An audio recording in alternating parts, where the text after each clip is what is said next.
Bonjour à tous les esprits curieux. Noé, figure centrale du livre de la Genèse, apparaît à une époque charnière de l'histoire humaine, marquée par la décadence et la violence. Il est le dernier des patriarches antédiluviens, une lignée qui, selon la tradition biblique, relie l'humanité à ses origines les plus anciennes. À cette époque, la société humaine s'était éloignée de toute justice. Les textes anciens décrivent un monde où la violence, l'injustice et la corruption dominaient chaque aspect de la vie quotidienne. Pourtant, au milieu de cette obscurité, Noé se distingue par son intégrité et sa fidélité inébranlable envers Dieu. La Bible insiste sur la droiture de Noé. Il marchait avec Dieu, une expression rare qui souligne une relation intime et constante avec le divin. Cette proximité spirituelle le distingue radicalement de ses contemporains, faisant de lui le seul phare d'espoir dans un monde voué au jugement. Selon la tradition, Dieu choisit Noé non seulement pour sa propre survie, mais aussi pour préserver l'avenir de toute vie sur terre. Ce choix n'est pas anodin. Il reflète la confiance divine envers un homme dont la foi et l'obéissance sont absolues, même face à l'incompréhension et au ridicule de ses pairs. Le nom Noé, lui-même, signifiant repos, ou consolation, porte une dimension prophétique. Il annonce le rôle de Noé comme apaisement des souffrances humaines, et comme porteur d'un nouvel espoir après la catastrophe. Après le déluge, Noé devient un second père pour l'humanité, un nouveau point de départ.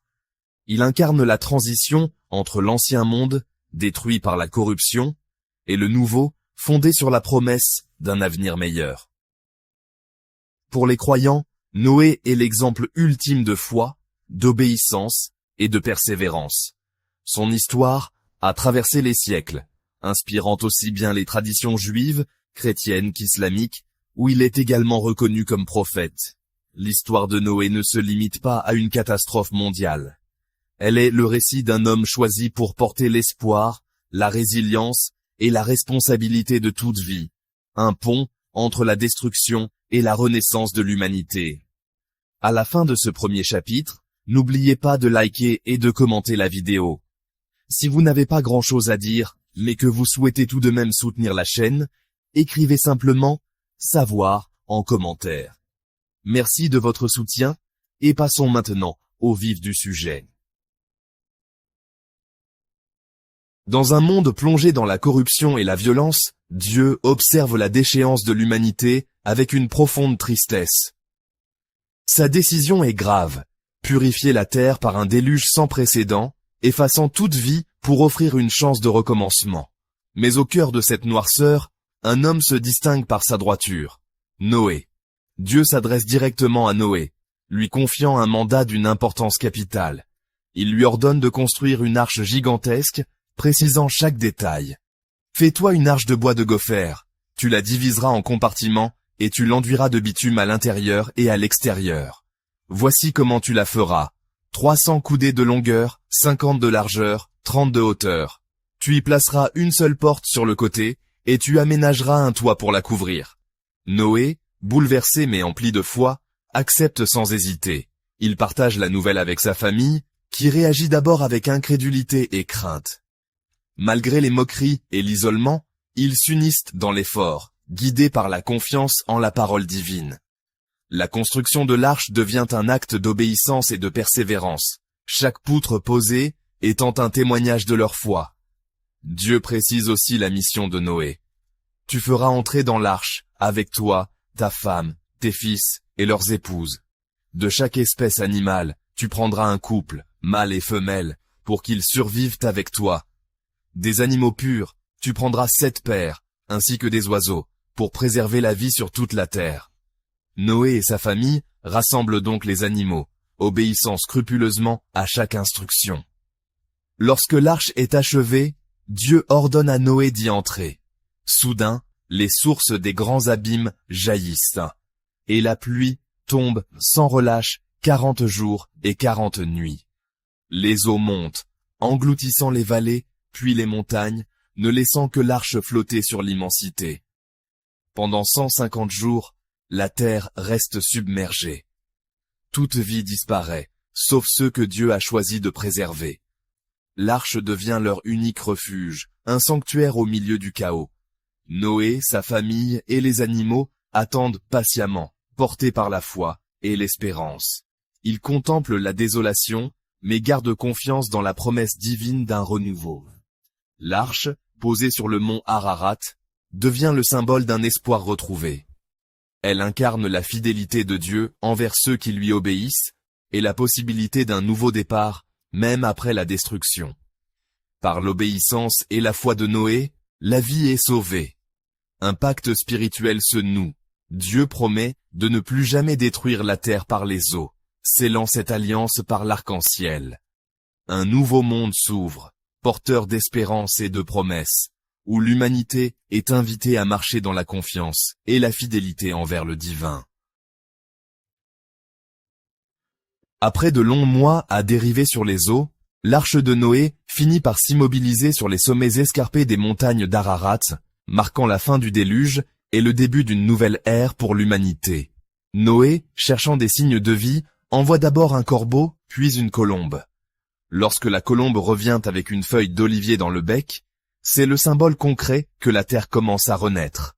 Ce geste, simple en apparence, devient un signe d'espoir universel. Lorsque la terre est enfin sèche, Dieu ordonne à Noé, à sa famille et à tous les animaux de quitter l'arche. Il pose le pied sur une terre renouvelée, prêts à recommencer la vie, à reconstruire et à repeupler le monde. Le premier acte de Noé est de bâtir un autel en plein air et d'offrir des sacrifices à Dieu. Ce rituel, empreint de gratitude, symbolise la reconnaissance de l'homme envers le divin et la volonté de vivre selon une nouvelle alliance. Satisfait par l'offrande, Dieu établit une alliance solennelle avec Noé et toute l'humanité. Il promet de ne plus jamais anéantir la vie par un déluge. Pour sceller cette promesse, il place un arc-en-ciel dans le ciel, un symbole visible et éternel de cette nouvelle relation. L'arc-en-ciel devient ainsi le signe tangible de l'alliance. Chaque fois qu'il apparaît, il rappelle à l'humanité la fidélité de Dieu et l'engagement à préserver la vie. Ce symbole traverse les générations, inspirant confiance et espoir. Cette alliance a des conséquences profondes. Elle confie à l'humanité la responsabilité de respecter la vie, de prendre soin de la terre et de vivre en harmonie. Les descendants de Noé, devenus agriculteurs, éleveurs et bâtisseurs, illustrent concrètement ce nouveau départ. L'histoire de Noé passe ainsi du jugement à la grâce, inaugurant une nouvelle ère où l'alliance divine guide l'humanité vers la paix, la responsabilité et l'espérance. Chaque arc-en-ciel, chaque geste de soin envers la nature, chaque acte de solidarité rappelle cette promesse fondatrice. Les récits de déluge ne sont pas l'apanage de la Bible. On les retrouve dans des civilisations aussi diverses que la Mésopotamie, la Grèce antique, l'Inde védique, la Chine ancienne et même chez les peuples autochtones d'Amérique et d'Océanie. Cette omniprésence intrigue historiens et anthropologues depuis des siècles. L'un des parallèles les plus frappants se trouve dans l'épopée de Gilgamesh, rédigée sur des tablettes d'argile en écriture cunéiforme vers 2100 avant J.C. Utnapishtim, l'équivalent mésopotamien de Noé, reçoit l'ordre du dieu Ea de construire un immense bateau pour échapper à un déluge envoyé par les dieux pour punir l'humanité. Comme Noé, il embarque sa famille, des artisans et des animaux. Puis, après la décrue, il envoie une colombe, une hirondelle et un corbeau pour sonder la terre ferme et offre un sacrifice en remerciement. Les similitudes sont frappantes, mais il existe aussi des différences. Dans Gilgamesh, le déluge dure seulement 7 jours, contre 40 dans la Genèse, et la motivation divine est plus capricieuse. En Grèce antique, le mythe de Deucalion et Pyrrha, rapporté par Hésiode et Ovide, présente un couple sauvé du déluge, provoqué par Zeus, pour punir l'humanité corrompue. Ils survivent dans un coffre flottant, puis repeuplent la terre en lançant des pierres derrière eux, qui se transforment en humains. Ici, la dimension morale est centrale, mais l'intervention divine diffère. Zeus agit seul, et la méthode de repeuplement est unique à la tradition grecque. Dans la tradition hindoue, le Satapatha Brahmana et le Mahabharata racontent comment Manu, averti par le dieu Vishnu sous la forme d'un poisson, construit un bateau pour survivre à un déluge dévastateur. Manu emporte avec lui les 7 sages, des graines et des animaux. Après la décrue, il offre un sacrifice, marquant le début d'un nouveau cycle cosmique. Ici, le déluge est cyclique, lié à la destruction et à la renaissance du monde. Une idée absente des versions occidentales. D'autres cultures, comme la Chine ancienne avec le mythe de Yu le Grand, ou les peuples autochtones d'Amérique du Nord, relatent aussi des inondations cataclysmiques, souvent liées à la colère divine ou à la nécessité de purifier le monde.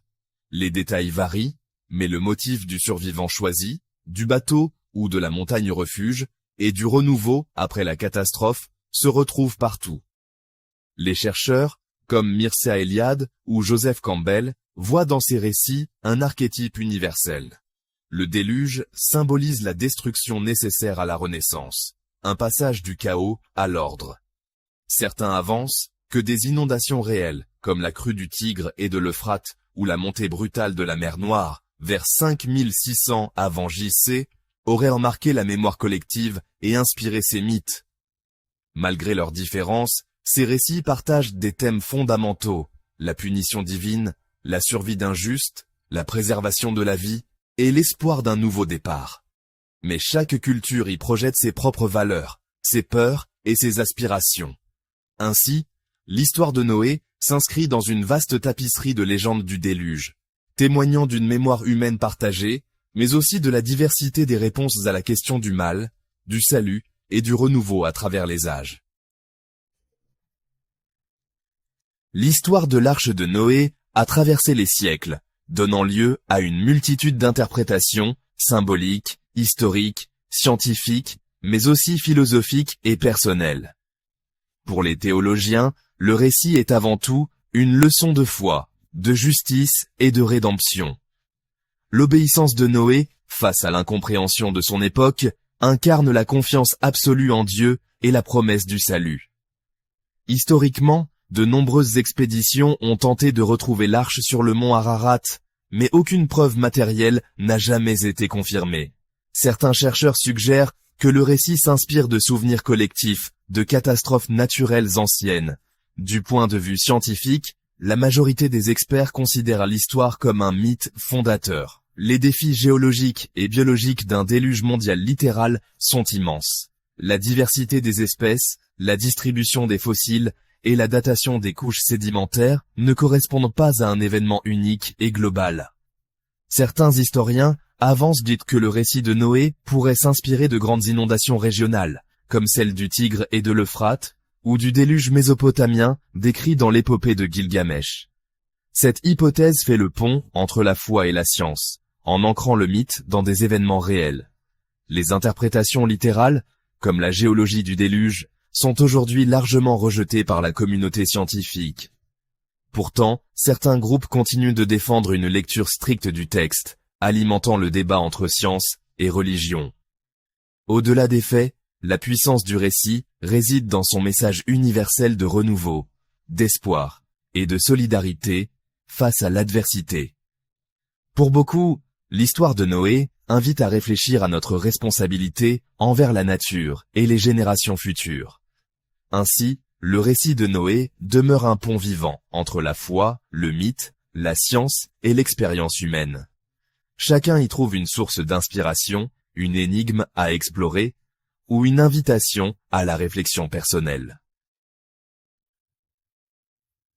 Depuis l'Antiquité, l'histoire de Noé et de son arche a traversé les frontières et les époques, inspirant l'art, la littérature, la musique et la pensée religieuse à travers le monde. Des fresques de Michel-Ange dans la chapelle Sixtine aux miniatures persanes, en passant par les mosaïques byzantines et les sculptures africaines. L'imagerie de l'arche, des animaux et de l'arc-en-ciel est devenue universelle et iconique. Artistes, Écrivains et penseurs de toute culture ont exploré les thèmes de la survie, de la foi, du jugement et du recommencement après la catastrophe. Le récit apparaît dans la Torah, la Bible, le Coran, et même dans des légendes mésopotamiennes plus anciennes.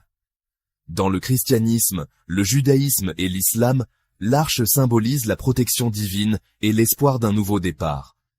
Dans de nombreux lieux de culte, elle est représentée comme un refuge au milieu du chaos. Dans la culture populaire, l'histoire de Noé est racontée et réinventée dans des films, des chansons, des dessins animés, des bandes dessinées, et même des jeux vidéo, souvent axés sur l'espoir, la survie et le renouveau. Le drame et le symbolisme du récit continuent de résonner universellement, inspirant des œuvres contemporaines et des discussions sur la résilience humaine face à l'adversité. Même dans des contextes séculiers, l'arche de Noé demeure une allégorie puissante de la résilience, de la solidarité et des nouveaux départs, utilisée pour sensibiliser aux catastrophes naturelles et au changement climatique. Aujourd'hui, l'héritage de Noé perdure dans notre imaginaire collectif, traversant les cultures, les religions et les générations, et rappelant à chacun la force de l'espoir face à l'épreuve.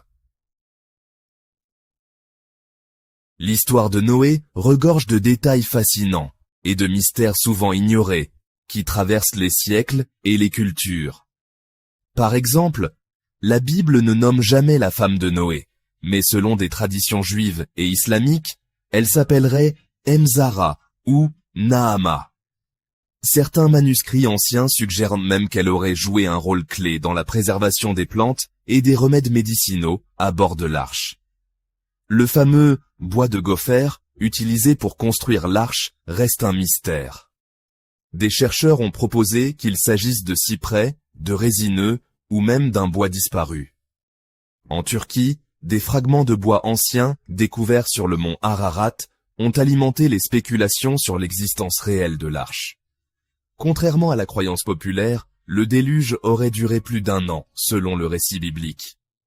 Des tablettes sumériennes et babyloniennes, comme l'épopée de Gilgamesh, racontent aussi des inondations cataclysmiques, suggérant une mémoire collective d'un événement réel ou symbolique. Noé n'a pas seulement embarqué 2 animaux de chaque espèce. Selon le texte, il devait prendre 7 paires d'animaux purs et d'oiseaux, une nuance souvent oubliée. Certains chercheurs pensent que cela reflète des pratiques sacrificielles très anciennes. Cette abondance d'animaux purs a permis à Noé d'offrir des sacrifices après le déluge, sans risquer l'extinction des espèces. Des fouilles archéologiques en Israël ont révélé des autels anciens, témoignant de rituels similaires à ceux décrits dans la Genèse. La distinction entre animaux purs et impurs, mentionnée dans l'histoire de Noé, préfigure la loi juive sur la cacheroute. Certains anthropologues y voient l'origine de règles alimentaires encore suivies aujourd'hui. Des tablettes cunéiformes retrouvées en Mésopotamie racontent des récits de déluge antérieurs à la Bible, comme celui d'Utnapishtim. D'autres théories avancent que le mythe du déluge pourrait s'inspirer de la montée brutale des eaux de la mer Noire, il y a 7500 ans. Des recherches sous-marines dans la mer Noire ont révélé des traces de civilisations englouties, alimentant l'idée que le récit du déluge pourrait avoir une base historique. Enfin, des dizaines de cultures à travers le monde possèdent leur propre version du déluge, de l'Inde à l'Amérique du Sud, ce qui intrigue toujours les chercheurs sur l'origine et la portée universelle de ce mythe. Ces anecdotes, découvertes et théories alternatives révèlent toute la richesse, la complexité et le pouvoir de fascination du récit du déluge, qui continue de susciter débats et recherches à travers le temps. L'histoire de Noé traverse les siècles parce qu'elle touche à l'essence même de l'expérience humaine. La peur de la destruction, l'espoir du salut et la quête d'un nouveau départ. Elle incarne la survie face à l'adversité, la foi en des jours meilleurs et la promesse d'un renouveau après la tempête. Ce récit inspire ceux qui traversent des épreuves, rappelant que la solidarité et la résilience peuvent triompher du chaos. L'arche symbolise le refuge, la protection dans la tourmente, tandis que l'arc-en-ciel est devenu un symbole universel d'espoir et de nouveaux commencements, repris dans l'art, la littérature et même les mouvements sociaux, Le récit de Noé interroge la justice et la miséricorde, des thèmes qui résonnent dans la philosophie, la spiritualité moderne et les débats de société. Il invite à réfléchir sur la possibilité de recommencer, de pardonner et de se réinventer. Sa structure, le voyage d'un héros confronté à une épreuve majeure, suivi d'un nouveau départ, a inspiré d'innombrables œuvres littéraires, cinématographiques et artistiques à travers le monde. Des romans aux blockbusters hollywoodiens, l'histoire de Noé est sans cesse réinventée. Sa simplicité la rend accessible à tous les âges, tandis que sa profondeur permet des lectures multiples, qu'on soit croyant ou non. Elle nourrit l'imaginaire des enfants, tout en offrant aux adultes des pistes de réflexion sur la condition humaine.